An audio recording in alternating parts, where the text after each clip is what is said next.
Hello, new moon in Sagittarius. Hello.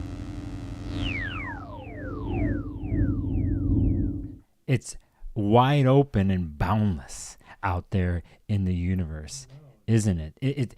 Anything can happen at any time. The possibilities that are awaiting you.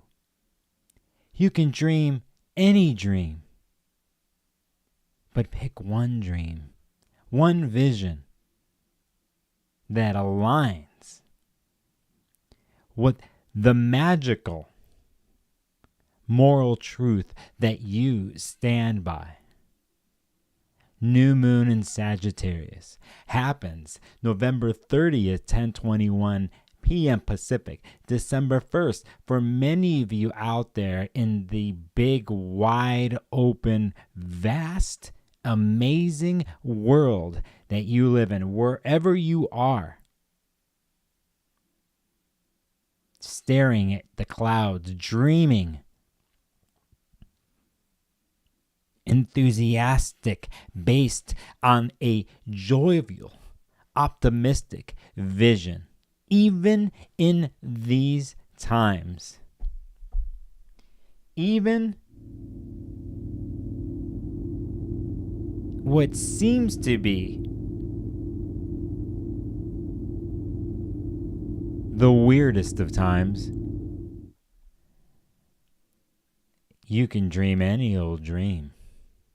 So this quick live stream, we'll talk about the new moon in Sag. I'll keep it brief. I'll keep it simple. I'll keep it in such a way where maybe you live in chat could give me the one positive, hopeful word that is Sagittarius that brings us this freedom and expansive. See, I'm already saying some of these words. Have you noticed that, viewer watching after the live stream? Have you noticed how I come in here to give you, like, I'm your personal life coach trainer, and I'm not here to say do 20 push-ups. I'm here to say dream any old dream, but focus on one and find that one.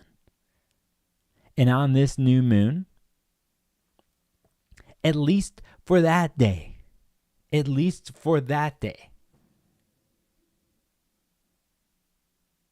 channel that one vision. Explore that one vision and funnel it into a vessel of creative output.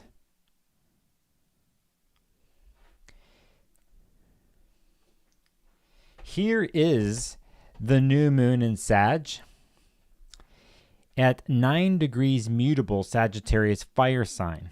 You could see right here next door to it is Mercury in Sagittarius. If you haven't been following the amazing story that life is, that astrology is, that life is, they're all one and the same. That Mercury went retrograde several days ago, went backwards. Oh no, Mercury retrograde. The thing that many people who don't know about astrology always talk about, and there's these connotations with it. But I think there's mistakes that are made, reviews that are made, faux pas that are made during a Mercury retrograde, especially in Sagittarius. But the great thing about this is it brings us into a new space, a new realm with the way we think and how we expand there. And we say that because Mercury is opposite Jupiter in Gemini, and Jupiter is the planet that rules Sagittarius. It's the planetary ruler of this lunation new moon conjunction. And Jupiter in Gemini will magnify the Gemini story. And Gemini is of the mind, and I think, and is ruled by this Mercury over here. So, could you go too far? I think you already have. Maybe you actually grasped a little bit this week in the beginning of the retrograde what you can singularly focus on or start to. And if not, you're going to find yourself doing that in the next couple weeks. And 2 weeks from this new moon, we will have the full moon in Gemini that will culminate this. Now, very important here. on this optimistic, hopeful, expansive, only in 30 minutes live stream is that Mars here in Leo, which is about to go to retrograde here within a week, less than a week, is trining, positively making a harmonious fire relationship with this new moon. And when fire and fire get together, you can't stop it. So if you can't stop it, you might as well harness it. And if you're going to harness it, you might as well put it into a vessel of Leo creativity and expression. And Mars pushes this in the sign of Leo. It wants to initiate this. It cannot help but do this. Right?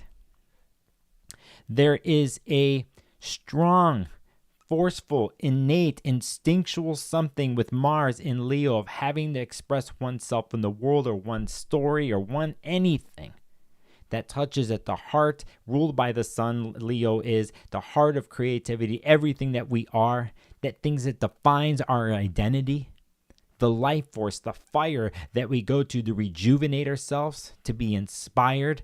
And usually staring into that fire, we find the dream and the inspiration. And so when here in Sagittarius and Mercury being there, even if it's retrograde in opposite Jupiter, at least on the philosophical, meditative new moon way in Sag, we can actually let ourselves be enthusiastic about what could be, or the one story that you want to attain in your Sagittarius part of your chart. And remember, Saturn and Pisces is really involved in the background, and Jupiter. They're all got to play, and it's not that easy, but can we just... I woke up and said, I don't have to do a live stream. I could do a pre-recorded video. But I go, no, I'm feeling something in the moment. I've set this whole thing up, and what you cannot see here, for me to do things mutably on the fly. And you know me, you watch my other videos. Ooh, can I go in the other directions? And I need to be Saturnian. I need to walk through the darkness because I'm Pluto. But I woke up today and said, why not give a simple, deep meaning, something that comes across with a little bit of hope, right? Something that inspires your nomadic mind into the adventurous realm of things. So that's what this new moon is. Can I look at it differently? I sure the hell could. I'm looking at it right now. You're looking at it. But you're also looking at me. I stand upon one major thing in my life. It's to let myself be free with my moods and my moments and my mind as a Gemini. Influenced by Pluto and Saturn personally. But I have found the vehicle to do this. And even if I crash and burn, I know that I entered the space of creativity. And that creativity is connected to my personal ethical code. And all of it, for me, is spiritual. It's one big ritual. Rituals don't have to be, I need to get this, or I need to get... No, ritual is letting yourself into the ritual. The alchemical process of allowing yourself to be there and feel like you're present. At the same time, mystery unfolds and mystery carries you. In a sense, a new moon in Sagittarius like this can be a mystery that carries you, but you initiate the visionary story. Even during a Mercury retrograde, you get to tweak this in the next several weeks. So regardless of the communicative mishaps or the things that might be gone too far, the pontification from yourself or from other people, or what is the truth? You watched my live stream the other day. You saw what it could be from the guru realm of things. But this little moment is open and genial and cheerful. And I'm not BSing you here. I'm sincere about this. So saying that, use this new moon in Sag in the Sag part of your chart of your mutable, and give yourself that moment. Give yourself that day here on the weekend, and as a new moon phase thing that happens where it goes in for the next day and a half. We know the transits coming up in the next 7 and 8 days. They're incredibly intense, actually. Got Mars stationing retrograde. But I'll tell you that on the 4th here, we have the true test of Jupiter out opposite Mercury for the 2nd time. There will be a 3rd time. Saturn's coming away. Venus is in there with Uranus. Whatever the case is, this new moon is something. At least give yourself. Be generous with yourself when it comes to something uplifting and visionary. Okay? I'll look at the chat here in a second. I also want to remind you that on the 5th of December is when Mercury has its conjunction, the midpoint of the Mercury retrograde, and as that moment in the conjunction where it's Cazimi. It is like a holy place. And Mercury's going into the sun. It's already on its way to die and to be reborn, to be cleansed to its essence. There is a little bit of that essence sitting here with this new moon in Sag. Not going to stay long on this live stream, but I'm going to look at the chat. Hi, Nebula. Hi, how are you in chat? And that's my little forecast. And I see Mystic Gardner and Linda Calder. Good to see some of you because I'm streaming at a different time. I see some people here in GME, Mystic Gardner, Lorian. Thanksgiving. I don't really use the word Thanksgiving. It's called this some gratitude day. I also want to recognize the true story of our indigenous peoples and our culture and what has happened. So for me, today, Thursday, and tomorrow, Friday, it's Indigenous Days.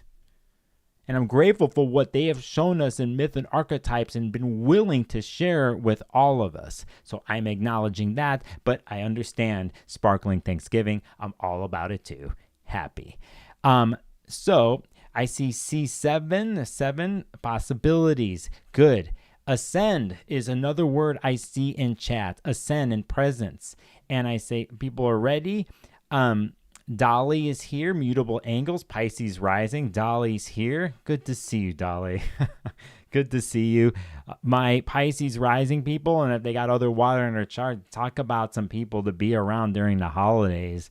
You know, you can end up crying on their shoulder, and then they'll feed you a meal, and then it gets into the real true intimacy of things, and that's when we have breakthroughs happen with our water people. But we have to make sure our water people are also acknowledged and nurtured and respected and given a nice comfy space for them to do their true work, because they have that different thing they could see right into you emotionally and feel it.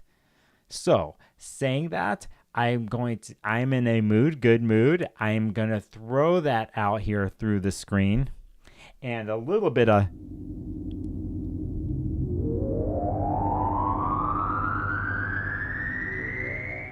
to you. Okay, so Mr. Nadia, good to see you in GME. That was my quick live stream. I'm doing good. I gave myself a 30-minute limit for this because I have to hit the road and make a drive. If you have any questions in here about the new moon or Sagittarius, please do. If you have anything in chat that has to do with something Sagittarius, and this isn't the diss on Sagittarius realm. I did that on the other live stream because I definitely can do it. But if there is a little something that you can put in the chat to support our peoples who need a Sagittarian, broad-minded teaching moment in a positive way. You notice the words I'm using. Anybody's new here, think about the words that I'm using here because they're very Jupiterian and very Sagittarius. I'm really trying on this stream. I wrote in the copy that I would be as optimistic as I could be in 20, 30 minutes, which is, for someone with major Saturn in their chart, is pretty good, okay? It's pretty good. But hey, Jupiter's in Gemini, even though it's retrograde, I can pull this stuff off. So, hi, Jagger Waters in chat. As a Sag moon, how's the new moon impacting me? You tell me, Jagger. You say in chat. Actually, you could tell me the thing, but let's not even say what it is. Say what you want it to be. Say what you aspire it to be. You tell me how your Sag moon wants to be in the world and how you would use the new moon, since you have that. So maybe there's some people here in chat would appreciate your amazing cerebral expansive mind that will come across like a holy theological prophet of beautiful positive something. Anyway, so you see what kind of trip I'm on there. So saying that, I gotta say this too, that our fire people, we need to acknowledge Aries, Leo, and Sagittarius right now. We need to acknowledge them, because if I think about what has happened in the last several years, even this year, we had massive eclipse that happened, new moon in Aries or whatever it was earlier in the spring, with the Mercury retrograde, Mars, all this stuff. And then we've had, if you think about the last we have a Mars and Leo transit that's major for them. We just did a Venus and Leo retrograde last year. Sagittarius here is going through the ringer too, because of not only Mercury retrograde, but they have Saturn squaring their world for a while in Pisces. So my fire people actually they've been through a lot for the last year in these little ways and sometimes big ways. So again, somebody with a bunch of fire in their chart, and let's say this new moon, regardless of the other transits, we want something, and the something I'm giving to you right now is I want to acknowledge your path and your way of being and the effort that you take in the world, because it does take effort for fire to express itself and keep itself alive. And they also reflective and show us how free and easy it could be and the possibilities that come with that. Fire will get us out of things. It'll push us out. It is like the inflammation in a positive way pushes out. It sweats out. It stirs the pot. It cooks it down, right? So fire has this alchemical thing too. And we have to acknowledge them, which is a rare beast on this channel. But I'm doing it right now because I am so feeling the language of the universe that came through my dreams. And it's in this profound, clear wisdom that is coming out of this Mercury and Gemini's mouth. And I'm not looking for an ego stroke. I am just simultaneously breathing and speaking and letting the ultimate knowledge of the universe speak through me while I look straight into your eyes. And I want to tell you how beautiful you are. Everything that you have is incredible and unique. And it all falls into this one centering place where we all come from, that is amazing and filled with love and compassion and beauty, and how we reflect that out into the universe, and how we can forget about that and how we come back to that place. And that's inspiring to myself and you and the rest of the world. And it's reflected in our actions, and love and compassion comes through in an infinite amount of creative ways. And through that, we find a cheerful, centered presence. And in that, we are euphoric in each other's presence in the world, intertwined with nature itself, and how we easily reciprocate in that zone with each other. And in that zone, it creates more creativity, more visionary dreams. And in those dreams, life and matter come into place and take the dreams into a place where it's real into our lives. And for how long I can speak like this as a Mercury and Gemini, I could keep doing it. I can keep going. But again, it gets really simple.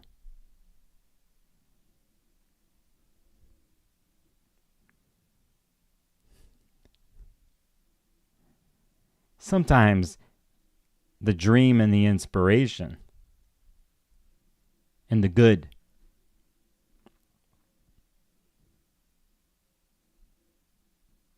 could be in silence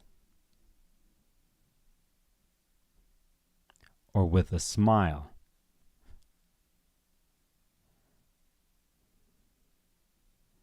Good to see Lorianne in chat. CC, I see you in there. GME, thank you for the super chat. Thank you for the super chat, GME.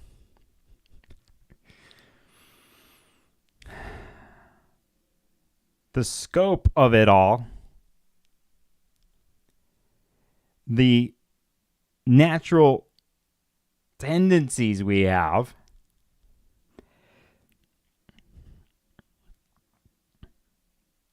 and the wonder that leads us. Think about that here on the new moon here on the 30th and December 1st. Okay, people? In the meantime, you're celebrating holidays with your people, your family. Make the best of it, okay? Even if it's weird and crazy, try to get past it and try to find the good. Another special message. You're alone today. This is why I really came on this live stream today, by the way.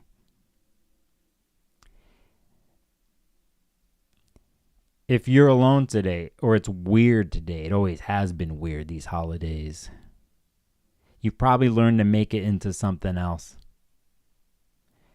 For right now, I'm with you. You can change it to whatever you want. It's just another Thursday. Do whatever you want today. Make it right for yourself, right? I saw an Onion post today that was really good. They showed a guy on the couch saying he was super happy and smiling because he didn't have to go anywhere and he was alone for Thanksgiving and he was eating Taco Bell on the couch and he was stoned. And whoever came up with that post was just dialed. So if that's what you got to do, I'm with you, okay? So if you're out there alone, think about these days into the new moon, and let us not forget something here is for those who watch my channel know that I'm into a balsamic moon phase. So whatever the moon phase is before new, it's the darkest part of the new phase. It's the end of the monthly phase where we retire, where it's metaphorical death, where we are in silence. And I love this piece of time before the new moon. So when we get into Friday here, into that Friday night into the Saturday, remember late Saturday night, early Sundays, the new moon, that is the balsamic place. So if you are alone or whatever, know that you have balsamic to support you and you can let yourself go into that, right? And sometimes you create an altar, a ritual, you clean things, right? You ask for things. You guys are Hecate or Hecate worshipers. You know what I'm talking about. There's certain things you can do, but whatever it is, I do want to acknowledge my people out there who are walking alone. You're not alone here because I'm with you.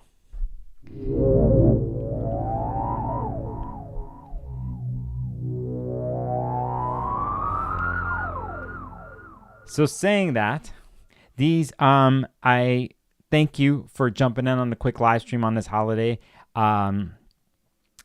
Dolly Loner here, just me and the dog ironing my clothes, eating a steak. Whoa, that's actually pretty good. Let me bust this out. I actually like the recipe for being alone. Loner here, just me and the dog ironing my clothes. So I'm picturing the dog and you ironing your clothes, and then you're eating a piece of steak and you're doing it in a yoga pose. Just another day. I see how you're living, Dolly. So saying that, that's all I got to say. Enjoy the rest of the thing. I have a little bit of time left. I forgot what I was going to do. This time we're going to end the stream here. I'm going to pull a card here out of Robert Place's deck. I usually pull out of the other deck, but I'm going to pull out of Robert's deck. And let me tell you, this dude does not mess around. You want to learn about the tarot world and tarot history? Go look up this cat. He's written several books, all different books. He makes these cards. They're all different cards, but his books on tarot history and whatever. Just another interesting cat in the universe. Another person. Look at Hermes Publications. I mean, come on, man. This guy's on there.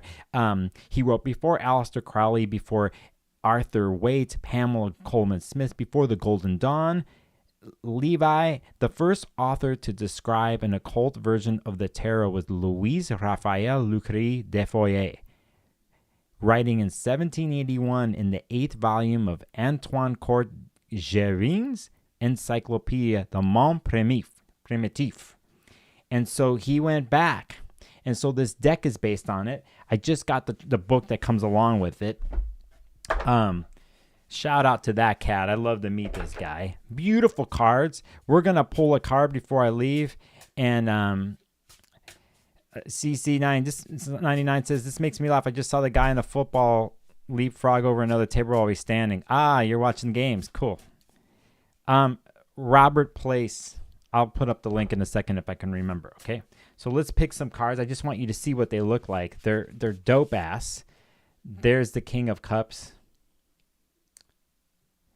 And there's some other extras in there. It's a little different deck. It's got, you know why I really bought it. You know what I'm saying? Because it just does this, you know what I mean? It does that little sparkling thing, and it's gold. So saying that, let's pick a card before I leave. Give me a second, you all. I'll put stuff in for you in the chat. Oh, Nicholas, you just all happy and Jupiter and optimistic. Even if you're faking it, it doesn't matter. It doesn't matter because you're here for the people. And sometimes you got to, what they say, fake it till you make it. And that's what Sagittarius are good at too, because even if they were feeling really weird on the inside or whatever, they could somehow rally the crowd and a group of people, especially on a weird day like today. And, you know, for me, when I'm doing this, if you're really getting what's going on, it's Thursday. It's Jupiter Day 9. You see what's driven me to go live. So anyway, even if I was faking it till I make it, it doesn't matter because it in my code, I can turn things around. I could do whatever, and I can bring simplicity with my philosophical truth and keep it enthusiastic and optimistic and just keep going. And I'm just talking. So let's pick right here. There. Oh my gosh, what is this going to be? What is this going to be?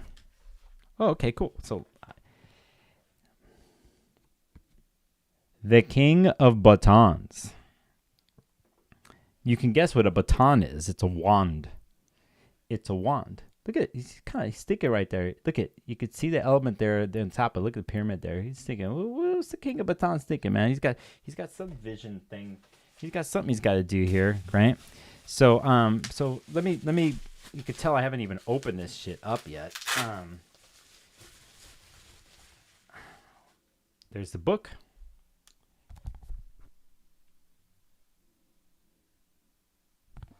Go to his blog because he explains in many different posts. His blog is incredible. Just go find Place's blog and you're going to see exactly what I'm talking about. So let's go find what he wrote.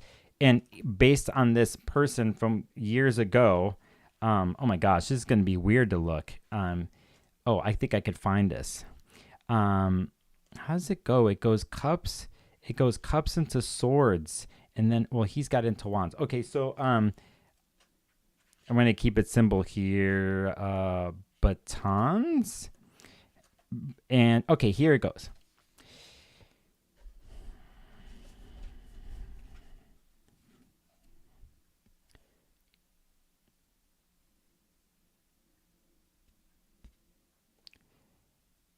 King of Batons is another Herculean figure. He sits on his throne contemplating how to make the desert bloom. The desert is hot and dry, qualities that it shares with the king's element, fire. He too wears the double crown of Egypt, which combined the white crown of Upper Egypt with the red crown of Lower Egypt, showing that he rules the entire unified kingdom. He may represent a wealthy landowner, a skilled parent, or a manager. Okay? And it's weird. Anyway, so saying that's a quickie. Hold on. From a traditional realm, the king is masculine, businessman, powerful, courageous, creative, and willful. That is my live stream. I have a minute left because I promised myself 30.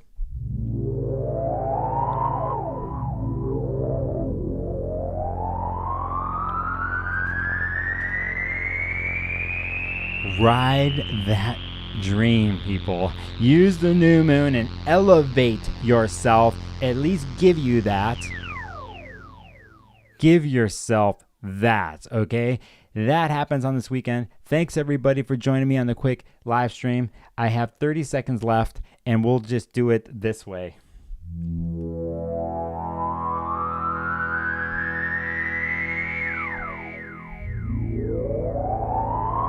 It's this thing. It's like...